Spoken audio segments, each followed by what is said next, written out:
Welcome to Tales of Exandria podcast, a Critical Role fan show. I'm Aaron. You need to take your headphones off. And I forgot to take these off. But I'm Aaron. And I'm Jamie. And this, ignore the banging of the headset. What's our intro again?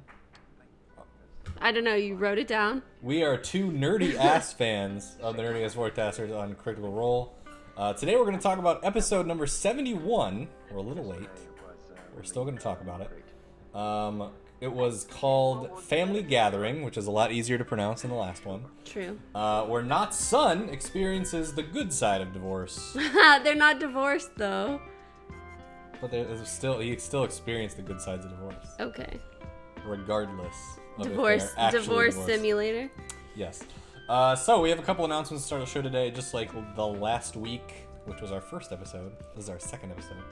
To start with, the music that you hear in the background, which is playing this time, is by Autumn Orange on Spotify.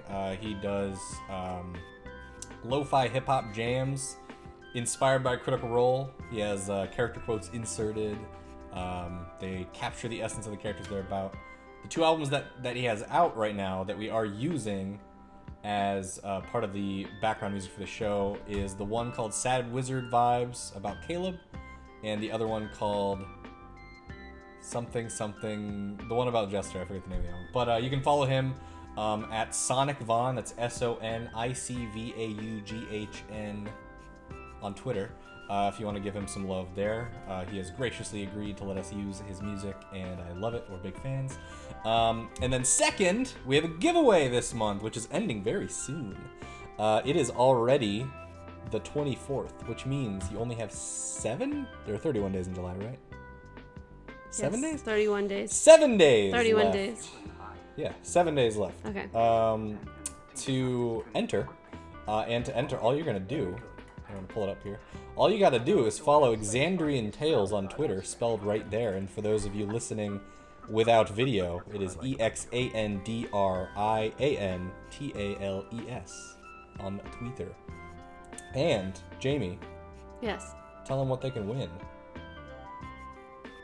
The dice. Wow. The dice that you see pictured. Okay. It's a bronze blacksmith die set for obviously Dungeons and Dragons. It does come with a dice bag. So make sure that you follow us on Twitter and retweet the pinned tweet to get yourself entered, and we will be announcing the winner here shortly.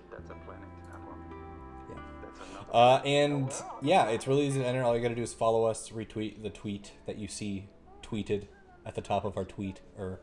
And also, our last announcement of the day is our featured fan art of the week. We don't have any music for featured fan art like Tox Machina does, but here it is.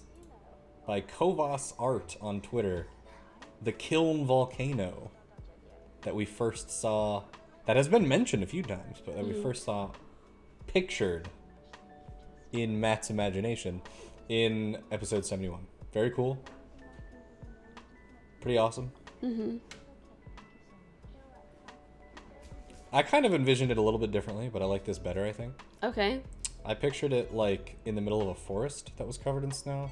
I guess there are trees, but there's like 3 trees. But they always said it was in the same area Caduceus came from. And he comes from the Savalier Wood, where it's all trees everywhere. Well, it's also possible that he came from the Savalier Wood, which means a lot of trees. But, a few miles out, there doesn't have to be that many trees. You make a good point. Of course. Infallible logic. Yeah. Okay, so let's talk about the episode. Okay. It started out dramatic, just like last time. I would say not so dramatic. Okay, it did. It started out... It's like the very beginning, like the first minute was dramatic. Well, we were all because concerned. We were like, what's going to happen with Dyron? We were all concerned about what Dyron was going to think, and then nothing happened. Nothing happened. Like, yes. They were just like, okay, got it. Like, yeah, so it turns out that at least, unless she's a really good liar, Dyron had no idea what happened. Well, that could be. She's a spy. Yeah. So there's definitely still alarm within bells. The realm of possibility. Yeah, definitely still some alarm bells going off there. But at least on first, and nobody rolled an insight check. Oh my god, you're right. I didn't even realize that. I was watching it, and I'm like, well, we can't really tell if she's lying, so I guess we have to take her at her word. And then I was like, wait a minute, this is Dungeons and Dragons. Just roll insight. Yeah. Oh man. So it's very possible she was lying, and the party has literally no idea. Yep. They didn't check. Which is not great. But you know what? We've done that. I mean, I get it, but like but the stakes are so high. That's true. On whether or not she's lying, like if she's lying, specifically it's very, very bad. lying, yeah. Yeah, man. So Dyron shows up at the start of the episode, or the end of the last episode. Bo talks to her, and Bo is like at the whole like first part of it, like being very defensive because she doesn't know if she's gonna get attacked for it or not. Yeah, Darren's just pretty much like, sweet. Yeah, okay. I get it. Good work doing the thing. And a stark contrast to the last time she spoke to Dyron, where she talked about possibly avoiding bloodshed. Dyron was also in the same camp as the Bright Queen, where she's like, the war has to happen. I've lost people to them. They're bad people no matter what. Right, but now she's saying that she's on the side of civilization. On the side of civilization, and admits that she is prejudiced. And so, she's like, I'm trying not to let my prejudice get the better of me. So, which is important. She could very easily be lying, or she had some character development since the last time we saw her. Because as far as we know, it's been like 3 weeks since Bo was like, I'll hit you up when I get there. Yeah, so there's and then just went AWOL for 3 weeks. So there's a big chance that she's just lying. There's a very good chance. Well, because, so we need to talk about now she's just staying in their house, which seems like a prime place to gather information on them. Oh, man. The Jor house. So yeah, that seems not great. Honestly, I think that was... So you got the bad feelings about it? I didn't at the time. But looking back on it, I'm thinking back to what Dyron has said. I'm thinking that it's sketchy. It's a concern for sure. Especially because this campaign has been so dark. It's like you feel like she has to be like, it can't go that easy. Wait, she is a woman, right? They. Well, they kept saying they. Yeah. Okay. Matt has described them as a feminine character, but hasn't said that they are. I said it. That's even worse. They are a female. He just described them as feminine. Okay. So they. So we should be using they. Yes. Okay. You're correct. Good catch. I was doing the same thing. So, yeah, we aren't sure whether they are bad, but yeah, you'd think just because of the campaign. I mean, you don't become how high the stakes are that it wouldn't be like. It wouldn't be that easy. And that whole situation went by so easy. Mm-hmm. Way too easy. You don't just become a spy for the Empire, like, at her level on a whim. Like, sure. You don't do it. Well, that's true. So but what I'm saying is that makes it even more unreasonable that she's just like, whatever, like, cool, whatever. For starters, she's not a spy for the Empire. Cobalt Soul is supposed to be an independent organization. But I thought they were on the side. They work, their headquarters are in the Empire. Alright, I'll leave. And they really don't like the Reserve, which is directly the Empire. They really don't like the Reserve. No, not the Reserve. The Cobalt Assembly. No, the Assembly. The something Assembly. Why can't I remember? Cerberus Assembly. Holy crap, thank you. They really don't like the Cerberus Assembly, who is directly involved with the rule of the Empire. Which is Caleb's people. Caleb was Cerberus Assembly, yes. Yeah, holy crap. So she's not necessarily Empire. So we can give her a little bit of benefit. And also, this isn't just some random people that were her contacts. Bo is an expositor. Right. So there is a good chance that she's giving Bo the benefit of the doubt as a fellow top level spy. Yeah, I'm just saying, like, but it's sketchy. Like, it is incredibly sketchy. I will give you that. I think that honestly it could go 50-50, and the fact that I don't know and they is like bad. Straight up maneuvered themselves, maneuvered themselves into the perfect position to spy on them without like a second. Yeah. Like without a follow-up question, really? And they were just like, yeah, just stay here. That's fine. Make her some eggs. I have some pocket bacon. And jumping ahead to the end of the episode when they introduced her to Essek. Oh, yeah. That also was too easy. Well, okay. I have a couple problems with that because, yes, it was too easy. Also, they used her real name. That's weird. Which I think is a bad idea. Really and I think, because I would think that there's a solid chance that they also have spies. Yeah. And possibly know who Dyron is. At least by name. So, like, okay, using her real name. It's at least possible. Or they can look up. Or they can look into it. It's just like, oh no, just give them a fake name. Yeah. I don't know why they gave Essek Dyron's real name. And then he was just like, that is the most shady part of this whole situation to me. That Essek was just like, cool. Because Essek, being Essek, will look into her. Yeah. Absolutely will look into her. Yeah. And the Mighty Nine didn't even consider that might happen. But what if... They just went, bye-bye. Dyron's a double agent. And she's actually working for the Dynasty? Could be. I like it. I don't know. Yeah, it's just today. everything. I'm gonna go get the bottle for my dog. Oh, okay. One sec, dog's making noise. Should I fill for time or? Yeah, fill for time. Okay, so listen. To take a break from Dungeons and Dragons for the moment, I need to talk to you guys about something serious, and that's the Church of Latter-day Saints. All right. All right. If you're a Mormon, we're gonna have problems. Wait. Oh shoot, that is Mormon. I meant to go with the Jehovah's Witness. Oh yeah, you went Mormon. What's the church? What's the Jehovah's Witness? Jehovah's Witnesses? Yeah. I don't know.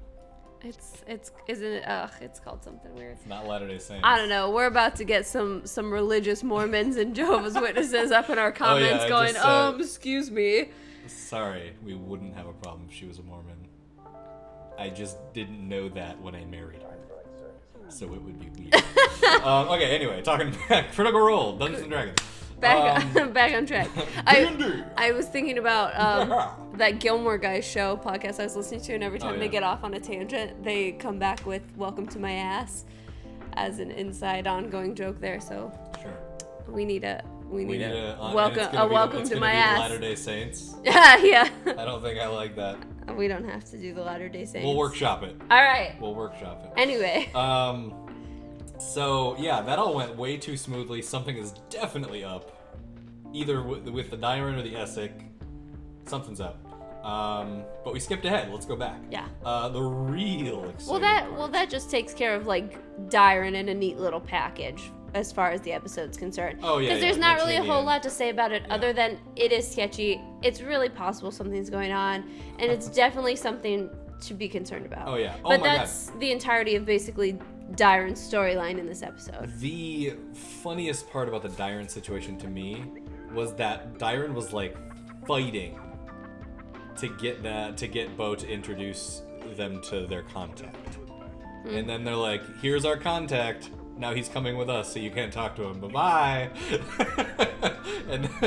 and then the whole reason that she was begging for the contact was just void because he left with them. I know he'll be back. I was gonna say there's funny. Probably gonna be a follow-up, but it's just and they were like, well, we have to introduce them anyway because they'll be watching the house, and like it just makes sense that we're gonna like introduce this person to our contact because they'll be staying in our house, the Jor house. But yeah, I mean, the bottom line on it is it's definitely cause for concern at this point. Yes. And then the fun part of the episode was the family reunion, which was adorable. So Caleb used teleportation number 2 to take the gang and Yeza. Yeza, yeah. Did I call him Yeza? Yeza! Yeza. To Nicodranus to meet up with Luke, I just want to say their son. that I always want to say Nicodranus in Jester's accent. Nicodranus. Yeah, holy moly. Super cool. I love Nicodranus. Very fun episode.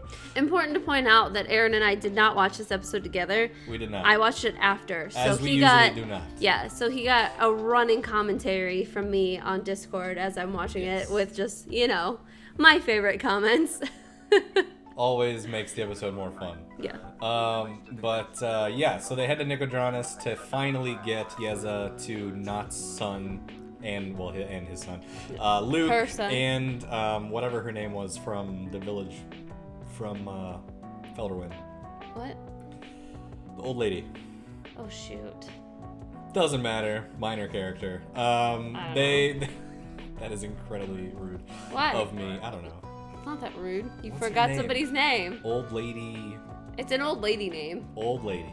I don't remember the name. It doesn't. Her name matter. is Old Lady. The fact of the matter is, it doesn't really matter. Yeah, so they go back to Nicodranus, Yeah. finally reunite as a 3-person family, and 4th wheel For a day. in the Old Lady, and 5th wheel in Caleb. Yes, for a day. They go back. Not puts on her Veth disguise and spends basically the day just hanging out They with go her to the husband and beach. son. They go to the beach. They eat dinner together. One really good part was when they're on the beach and someone was like, I forget who it was. They're like, oh, I want to see what Ford's doing. And he's like, just hanging out. And they're like, really? And he's like, yeah. Not running away to a certain temple. Yeah. He's just like, Nothing like that. he's like, what do you mean what I'm doing? Like, I'm straight chilling. You know what would have been interesting? I just thought of this. Ding. You know how he is trying to convert to the Church of the Wild Mother? Yes. Actively now. Mm-hmm. He could have gone back to the lighthouse now that they were here. But he didn't. Wouldn't that have been cool? Yes. Because remember, the lighthouse is literally a enormous statue of the Wild Mother. It's like a gigantic temple. And the lighthouse keeper is a a layperson of the Wild Mother. He just wanted a. That would have been really cool. He just wanted a day He off. probably didn't think about it. But it was also very much Knott's episode. Oh, for sure it So was Knott's episode. Getting into that might have been a little... He probably didn't either feel he had time or didn't want to take away from her. Maybe next time. Great but Sam Riegel episode. Great Sam Riegel episode. I love Sam so Riegel. good. His story arcs are... Oh my god, I can't wait until you watch the first campaign because he makes Scanlan so interesting. Oh my god. Oh my gosh, did you catch the part where they're talking about Dyren being their house person? Yes. Or whatever, and he said something about, oh, like, I don't know their names, they just work for us, or something like that, and they were like, oh, a little bit of Scanlan came out there. A little bit of Scanlan, yeah, because he had, this isn't really a spoiler for you, but in the first campaign, a little bit after the Whitestone arc, the Briarwood arc, he gets a spell. It's after the initial dragon attack. He gets a spell called Mordenkainen's Magnificent Mansion, and it's incredible. It is he summons a door. Oh, you told me about and that. everyone that he designates can open the door, and then on the inside, it's just this insane work of just magical beauty. It's just this enormous castle of a mansion, honestly, just rooms on rooms. He can change it however he wants, and he gets 200 or 100 or something like that spectral servants, and he keeps 50 on him at all times, and then he just gives the other 50 to the rest of the party. It was very reminiscent of how he treated them, and then also very reminiscent of his second character in that campaign, Tyrion Darrington, and how he treated just Tyrion everybody. Darrington, oh my god. Tyrion Darrington Tyrion and his daring adventures. The daring, I think the book is The Daring Adventures of Terry Darrington. Which has made an appearance in this campaign. So the book was finished. Mm-hmm. Do you remember where the book was? No. Pumat Sol was reading it the first time they met him. Oh, I love it. Yeah, super interesting. I miss Pumat Sol. He even says Vox Machina. He's like, oh, this Vox Machina group there, he was traveling with, sounds like a bunch of weirdos. Meta. Hilarious. Yeah. Pumat Sol, how do we get here? Scanlan.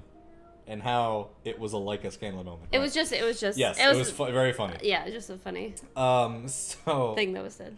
They're in Nicodranus. The dinner was one of my favorite parts, where he wouldn't eat his vegetables. Oh my gosh. And she's like, I will give you...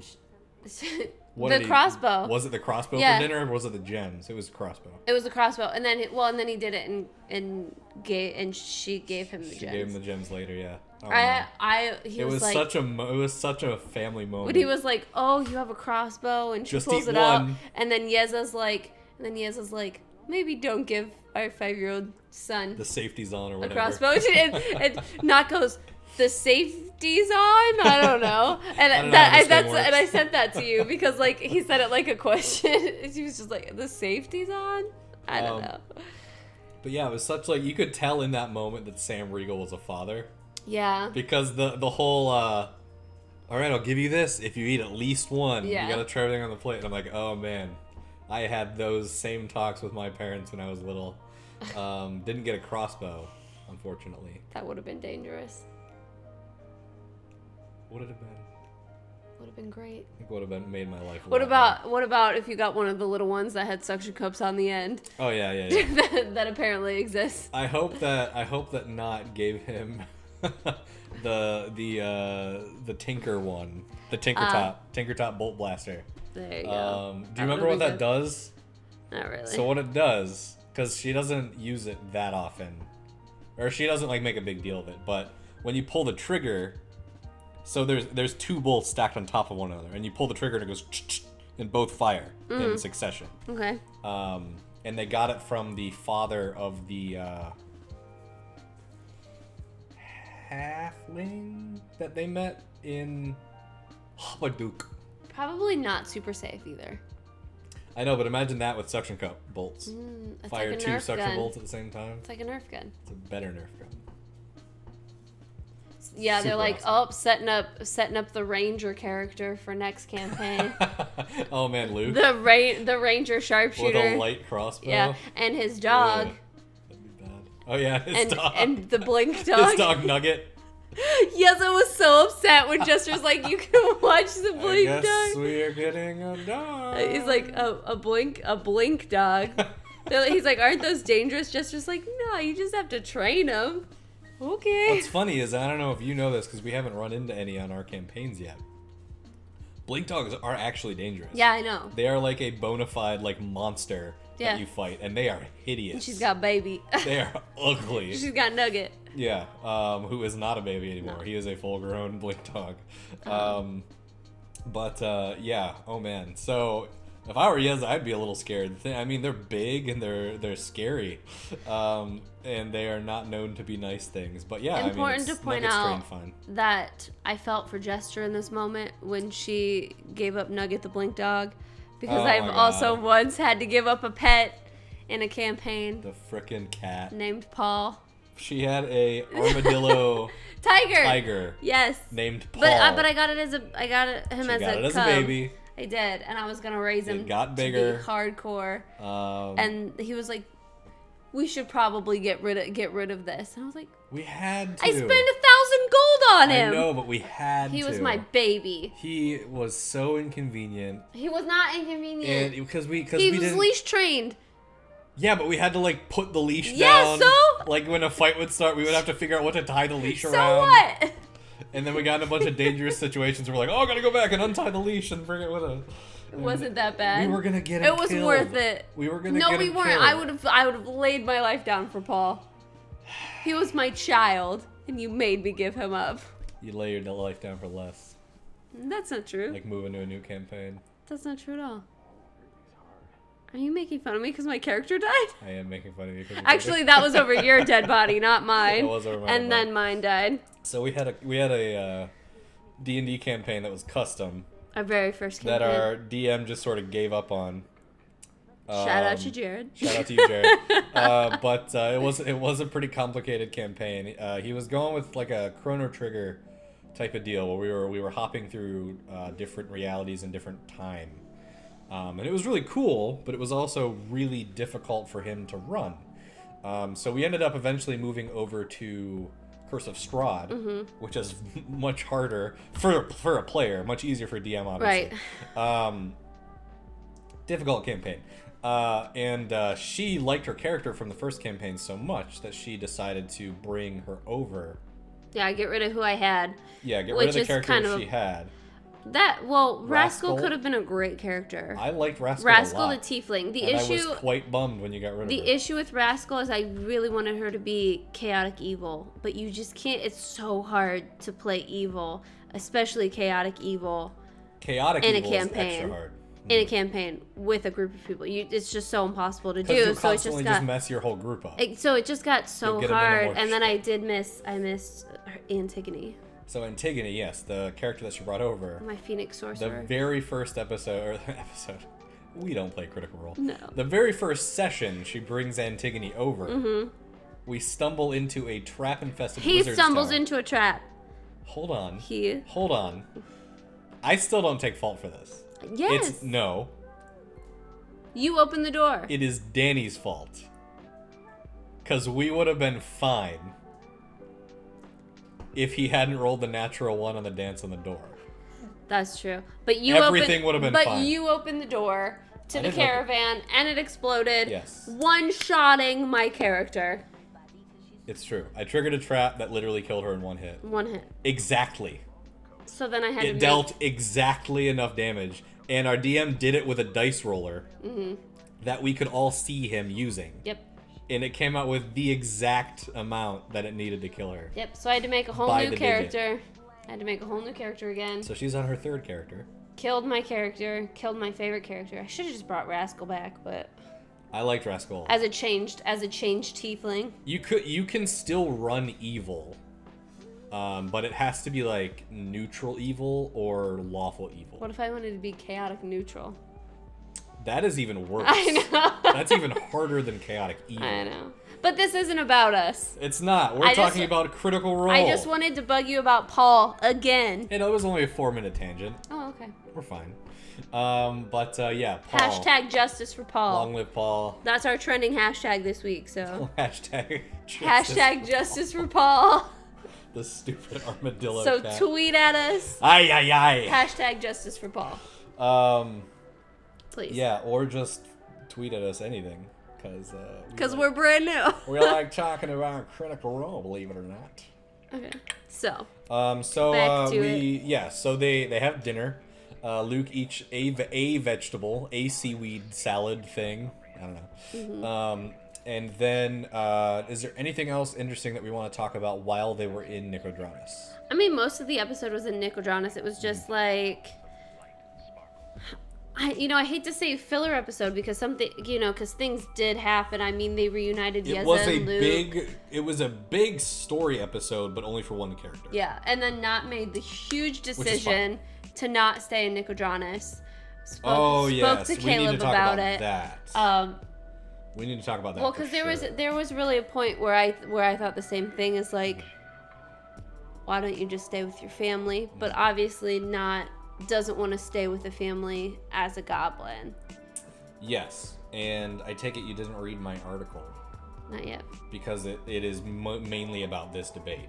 And I think that we need to talk about it a lot. Or not a lot, but we need to address it at least. So I think the conversation that she had with Yeza was the most important of the entire episode. For sure. Because it set up what I think is a larger conversation that is going to happen down the road after she's a human or a halfling. That conversation has been hinted at already. Where, God, the hiccups. Are you doing awful. okay there? 2 episodes in a row, I have hiccups.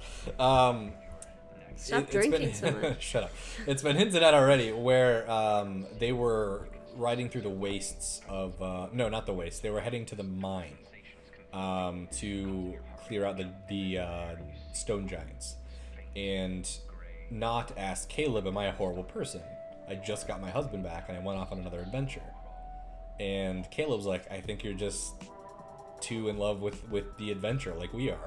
And Nod's like, "Yeah, I am. It's So you think it's gonna have to come down to adventuring or her family? No. Okay. Because, and this is why, the conversation with Yeza was or at least Matt, seemed like they were gonna get that conversation right there. Okay. And not turned it into, I need to be a halfling. While it seemed like Matt was ready for something else. And that something else was, I can be a mom and a wife, but I want to keep adventuring.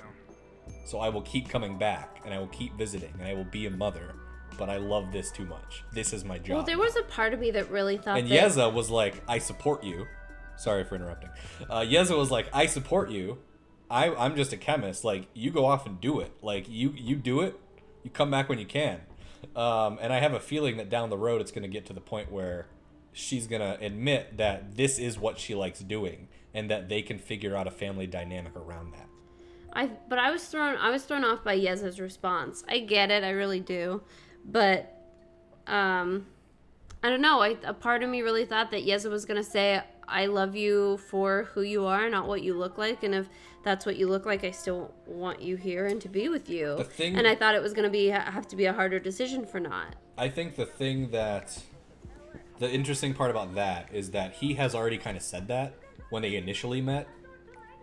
And Not has said that she's not comfortable. Well, and that's what change. She said this episode too. Yeah. But you know, you're put in this situation where you're back with your husband, you're back with your son, you're having a great time, and then you're basically like, well, I don't know if I can leave this, if I can leave the family, despite the fact that I want to change myself back. Yes. And then Yeza's like, no, yeah, you should go change yourself back. But he said because you need to be comfortable. Well, yeah. And that's what's most important. And I also don't think it's not just the fact that she's not comfortable with being a goblin. I think it's also that she doesn't know how Luke is going to take it if he finds out she's a goblin. Yeah. I think her reactions with Luke proves that it's not that big of a deal, but you never know. I think that neither choice is wrong. Yeah, it's a very complicated situation. There's not a right answer. I for a second thought that we would lose Not this episode, but honestly I knew we probably weren't going to, because she was gonna want to change back. Another part of why I think that they're gonna have that conversation later, and she's never gonna end up staying with them permanently, and she's gonna be a part of the Mighty Nine, but also a mom, is I don't think Sam Riegel's that predictable. I don't think he would do that 2 campaigns in a row. For the exact same reason. Well, he made parents both episodes. Both campaigns. Like, he didn't mean to in the first campaign. Matt threw that at him. Right. So. But it just ended up going the same way. But I think that Not does love this too much. And Scanlan, in the first campaign, when he was presented with his daughter and presented with his own mortality, he never faced it as, I love this adventuring thing. He just said, I gotta get the hell out of here. And Not is clearly approaching it from a different angle. I get that Not likes the adventuring. I don't know if after Not is turned back into Veth, if that'll stay. She stay. Or if she does come close to death. Because she hasn't yet. Will she, at that point, if she is turned back, there's even less keeping her from her family then. So, yeah. At that point, will she say, okay, I've got my fill of adventuring, time to settle down and, be with the family? But that could be at the very end of the campaign anyway. We don't know. And I posted this discussion on Reddit, where I talked a little bit about, in the Reddit post, this dilemma and why I think it might happen eventually, and do you agree with it, etc., etc. I had one interesting comment that was like, I'm a mom, and I like adventuring, but that doesn't mean that I would. That face. I'm a mom and I like adventuring, but that doesn't mean I would necessarily put my children or myself in harm's way. We travel around the world as a living, and we go from place to place with my husband and my kids. And I'm like, sure. And your interpretation of adventure might just be travel. That's totally, yeah. I mean, that's totally different than the situation that Knott's in. But you can't really apply, like, it's really hard to apply, like, a real life logic to this. I guess a better comparison would be like a military mom, someone who actually is really going out and risking their life. That's true. Being away from their family, traveling, you're not at risk. Like your life's not at risk. It's not the same. And you're not nearly the same. And you're with your family. Yeah. If you're taking them with you. Yeah. Like you're not choosing between one or the other like Knott has to. You obviously can't take your 5-year-old kid out to destroy the laughing hand with you. Like, well, you shouldn't. You can. This has been a PSA. You should I'm not a parent, so I don't want to tell y'all how to not. parent, but I'm just guessing. But yeah, it's an interesting conversation. It's an interesting debate to speculate on. Maybe it is the difference between the revealing it to the husband and revealing it to the kid. It's possible. I don't have the perspective of being a parent, but I do have the perspective of being a wife, and sorry, I'm married, by the way. This just got weird. But from that perspective, I mean, we both know I'm shitty at like being without you. So I thought you were gonna keep it there. We both know I'm shitty. By the way, no, like I'm so bad like when we're apart. Yeah, so my perspective of it is like I wouldn't want to do that. Mm-hmm. If anything, I would maybe want to be like, hey, Caleb, like, get that spell and then come back up here and switch me out. But, like, I don't know. Knott's obviously, Knott is her own complex character at this point, who is making her decisions based on what she thinks is right and what she wants to do, which is totally different. Not to say that her and Yeza are not, like, in a incredibly loving marriage or anything, but it's a very complicated situation. It is, and it's so hard to apply. Gray area. It's impossible to apply personal perspectives onto something and then say I think Knott should have done this because I feel this way. You can't apply it that way because it's, first of all, we're never in that situation. No, we're never going to be in a situation like that, really. I hope not. I mean, because hopefully I'm not getting turned. Character sounds awful. Hopefully I'm not going to be turned into a goblin anytime soon. If I enter any D&D universe IRL, I want to be Gilmore or Kumetzel. I want to run a magic shop and be super awesome and not have to risk my life every day. Yeah. But that's like, that's something that you just can't. Real life logic doesn't apply. Yes. But you can look at it, and like I said, I don't think there is a right or a wrong answer here. I respect Knott's choice either way because they're both reasonable. It's clear why she would choose either way, and I would have respected either. Yeah, I'm the same way, and it's definitely like I said, a larger conversation that has to happen down the road, and we're gonna have to see what she does. Yeah, it's because at this point she has the hopefully temporary measure of I'm a goblin and I don't want to live my life with them as a goblin. And it's got to be hard for her to think past that. Until it happens. But that's a roadblock. Yeah. And the question is it a convenient roadblock? Is it convenient for her to say I don't want to go back with them while I'm still a goblin? So yeah, I'm going to keep adventuring with you. So yeah, once that roadblock is removed. Yeah. That's a very good point. What happens then? That's a very good point. So it's an easy out. One last thing before we stop talking about Knott, and then we'll move on to the very end of the episode. I found it really interesting when I believe it was Caleb, told Knott that her best bet might be a wish spell to change back. That is super interesting to me because Caleb has to know, as a transmutation specialist, that at some point he might get the wish spell, but that is not going to be the best tool for this job. Right. It at least will be in his capabilities of learning and mastering true polymorph. Right. Which is what he'll want. But to say that might be the goal later on is to get her a wish spell is interesting to me, and I'm probably reading too much into this. But what if he doesn't plan on staying a transmutation specialist? Right. What if he wants to be a dunamancy specialist now? It'd be very, very interesting. So he doesn't want to completely be like, oh, like the path that I'm choosing means I can't fix you. Yeah. But a wish instead spell of going, takes a toll well, I on the person who I uses can it. offer this as a replacement. Yes. To true polymorph. So it's just really it's just an interesting little tidbit to me that might actually mean literally nothing. Probably means nothing. We'll but see. It's fun to think about. Okay, end of the episode. So they finally get back to Jorhaus. The Jor House. The Jor House in Rosanna. I loved Jester telling her mom about the tree, and they're like, "Oh, our neighbors my don't God. our neighbors don't like us. I don't know why. Stupid Oh, tree. maybe it's the tree. No, it's probably not the tree. No, it's not the tree. The tree's great. It's beautiful. But yeah, they go back to the Jor House. They get ready to leave. And two things I want to talk about before they actually leave is A, they introduce Essek to Dyron, and he's just like, Cool. nice to meet ya. Bye. And then he leaves with them, and nothing else happens. Red flag. But we'll worry about that later. And then the other thing was the cool ass magic that he used to teleport him. He just straight up bent time and space to yoink them through the cosmos. It wasn't a teleport spell.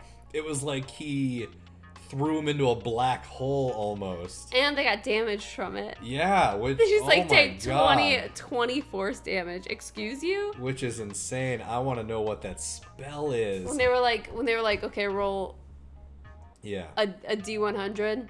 I can't wait until this campaign. Well, this is a dumb thing to say. I was gonna say I can't wait till this campaign's over, not because I want the You campaign just want to all be your over. questions answered. I want because like the gunslinger, and like the well, I guess not like the gunslinger in campaign 1 because that wasn't really a secret.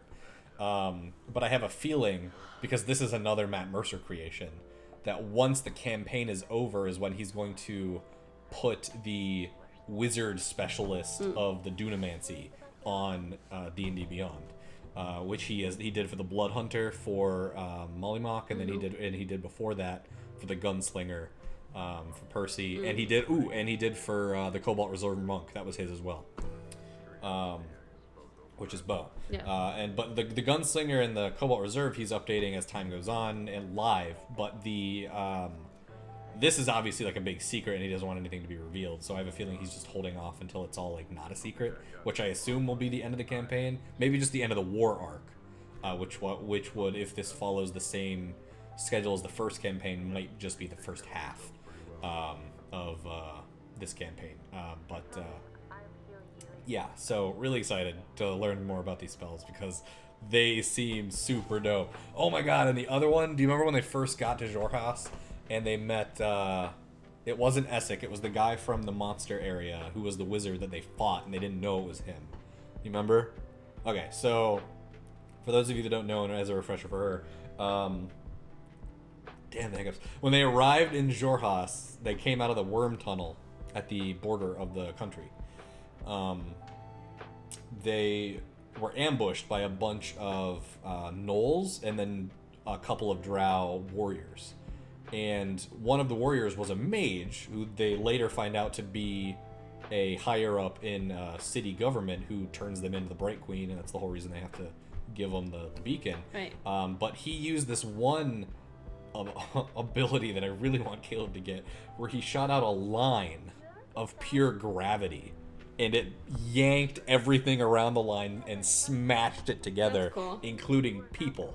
So it like Sure, there were well, two Empire soldiers that were yanked in, and then all the rocks and rubble and stuff that came in with it just crushed them up into a ball of gravity. I'm just going sorry, I have my hand on this side of the mic, so it's like a little awkward, but I really want to see that one too. But okay, anyway, so they use this like weird space bending thing to get to what we assume is the correct volcano where the kiln is, and that's where the episode ended. So they got there. That's pretty much it, right? They pretty much landed. Yeah. Had like a conversation, and then the episode ended. Yeah, that was it. So that's all we really have to talk about today. But I will say, the imagery that he used to describe the volcano, super dope. Really excited to find out what happens tomorrow. This seems like it's gonna be dope because we should be getting a lot of Caduceus lore. Hopefully there will be some kind of volcano guardian they have to fight, and that'll be freaking awesome. What's with volcanoes in this campaign? I don't know. What was the other volcano? Traveler wants to have his... This is that volcano, though. Oh, it is. It's the same one. Yeah, because they found out about the volcano, and then when the Traveler was like, "Where should we have the con?" Oh, and Jester was like, "I just found out about this volcano." But they're not going to the con right now, are they? No. Okay, that's not happening at this moment. No, okay. At least I don't think so. I think that's in a couple months still. That's what I thought. But this is that volcano. So, okay. So we'll see. I hope that if that is the case, they do a pretty good job clearing it out this time. Because otherwise, it'll be a very exciting convention. Stray observation. Yeah. Still not a lot of conversation between Jester and her mom about the gentleman. Well, I think that conversation's done, I think. Because I'm pretty sure her mom is sure that's him. Yeah, it's just the rest of the conversation has to be with the gentleman. I guess. Not really being addressed. Because every time she's described him to her mom has been like, yep, that's him. And so I think, the rest of the conversation has to happen with him, which, now that they have permission to leave Xhorhas, that might be happening soon. And then poor Jester, just the last thing I have to say on Jester is I think she just wants to stay with her mom so bad. Oh, so bad. And she still can't. Her conversation with the Traveler in the last episode was very much like, I think she's starting to get to the realization that she is basically like a missionary. Yeah. Where he's like, the world does suck. Go make people laugh. Yeah. So I think that's kind of what she's starting to. Yeah, but she's like, "Oh, Mama, I wish I could just stay with you." And I don't blame her. And she's like, because Nicodranus is the Orlando. She's got a cool setup there, and the world is freaking terrifying. It's the Orlando of Exandria. She has fought a laughing skin monster.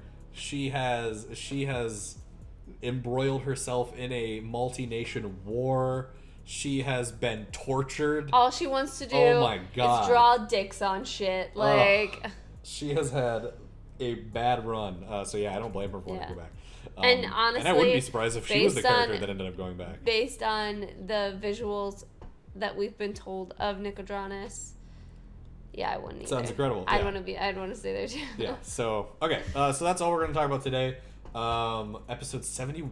No, not 71, but we talked about episode 71. Yes. For Critical Role News, episode breakdowns, fan art, and more episodes of this very same podcast, go ahead and head to talesofexandria.com. It's TALES of Exandria. That's EXANDRIA.com. No spaces. Make sure you follow us again on Twitter at Exandrian Tales, which is Exandrian Tales. No spaces, no nothing like that. And as a closing note, for all your glorious needs, shop at Gilmore's Glorious Goods. Good night.